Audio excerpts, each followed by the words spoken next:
Hello friends, welcome to citrus silencers. இன்றைக்கி எங்கள் வீட்டில் லஞ்சுக்கு ரொம்பவே ஈஸியான வெள்ளை பூசணிக்காய் குழம்பு வச்சுருக்கோம். இதை ஒரு லஞ்ச் பாக்ஸ்க்கும் நாம் ப்ரிப்பேர் பண்ணிடலாம். மார்னிங் ரொம்ப பிஸியாக இருக்க டைமில் ரொம்பவே குயிக்காக அந்த ரெசிபியை நம்மளால் செய்ய முடியும். இப்போ இந்த ரெசிபியை எப்படி செய்கிறதுன்னு நாம் இப்போ பார்க்கலாம்.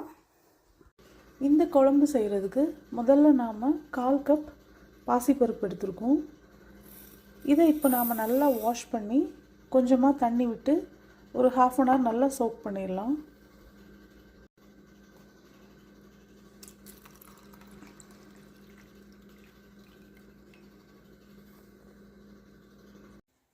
இப்போ ஒரு 1/2 கிலோ வெள்ளை பூசணியை நல்லா சின்ன சின்னதாக இந்த மாதிரி கட் பண்ணி வச்சுக்கலாம்.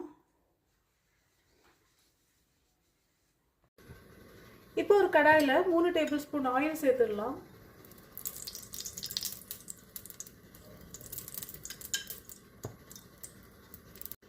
கடுகு சேர்த்துடலாம்.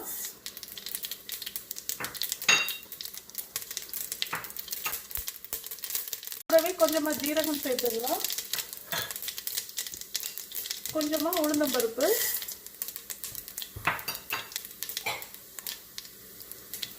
ஒரு பெரிய வெங்காயத்தை கட் பண்ணி வச்சுருக்கேன். பெரிய வெங்காயம் அதையும் சேர்த்துடலாம். சின்ன வெங்காயமாக இருந்தால் 2 சேர்த்துக்கோங்க.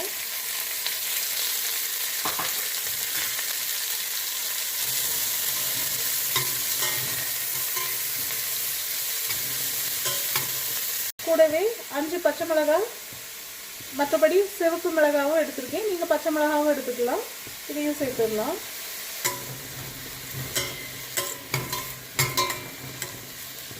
இப்போ நம்ம வெங்காயம் ஓரளவு வதங்கியாச்சு. இப்போ 3 தக்காளி கட் பண்ணி வச்சுருக்கேன். இதையும் சேர்த்துடலாம்.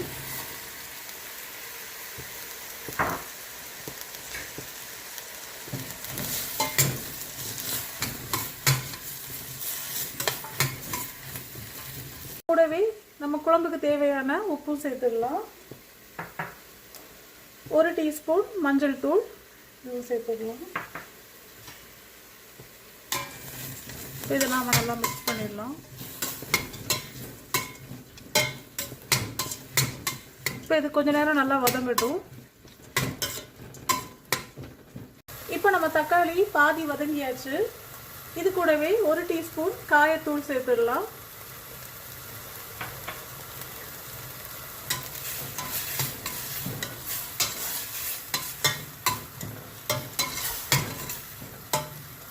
கூடவே நாம் 1/2 அன் ஹவர் சோக் பண்ண பாசிப்பருப்பு அதையும் தண்ணியோடய நாம் சேர்த்துடலாம்.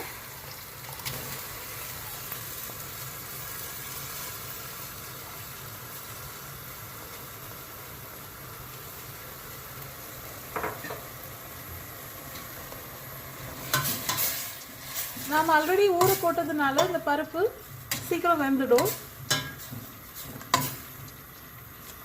கூடவே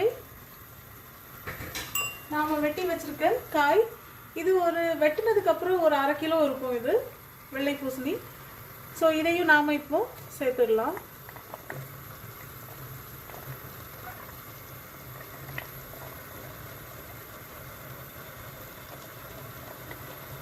இந்த ரெசிபியை நீங்கள் ஒரு காலை நேரத்தில் ஒரு பிஸியான நம்ம மார்னிங் டேயில் நம்ம ஒர்க்கிங் டேயில் இதை செஞ்சு முடிக்க முடியும் நம்மளால் மார்னிங். ஏன்னா இதுக்கு நாம் எந்த தேங்காய் மசாலாவோ எதுவுமே நாம் அரைக்க வேண்டியது இல்லை. நமக்கு எல்லாமே நாம் சிம்பிளான பவுடர்ஸ் போட்டு தான் பண்ணுறோம். நமக்கு வெட்டுற நேரம் மட்டும்தான். அதனால் நாம் இதை காலையிலே நம்மளால் செய்ய முடியும். நாம் எல்லாமே ரெடி பண்ணிட்டோம்னா.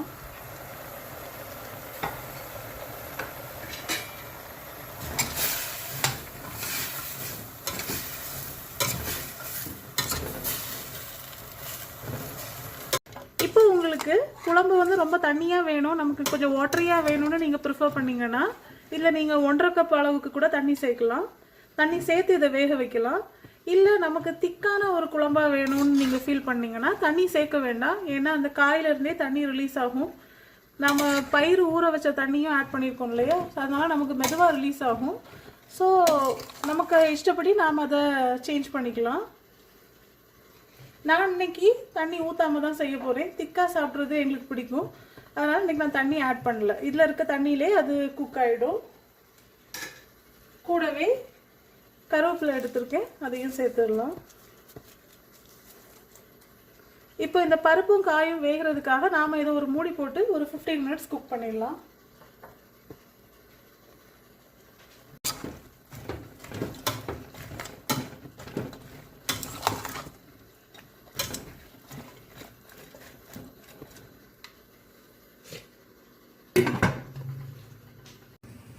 இடையிடையே நாம் இந்த மாதிரி திறந்து அப்பப்போ ஒரு மிக்ஸ் பண்ணி கொடுத்துடலாம். இப்போ நான் தண்ணி எதுவுமே ஆட் பண்ணல. தண்ணி ஆட் பண்ணாமே நமக்கு இங்கே இவ்வளோ மாதிரி தண்ணி வந்திருக்கு. காயிலிருந்து தானே ஊறி வந்தது. ஸோ இந்த மாதிரி இடையிடையே நாம் மிக்ஸ் பண்ணிவிட்டு மறுபடியும் நாம் மூடி போட்டு வேக வச்சிடலாம்.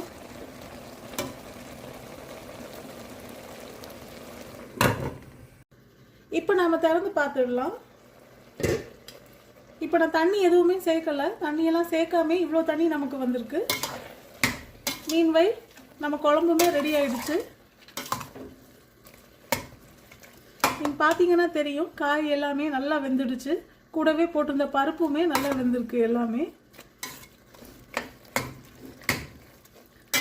அவ்வளோதான். இப்போ நாம் இதை சர்வ் பண்ணிடலாம். இது நாம் ரைஸோடையும் சாப்பிடலாம், சப்பாத்தியோடையும் சாப்பிடலாம். ரெண்டுக்குமே நல்லாயிருக்கும்.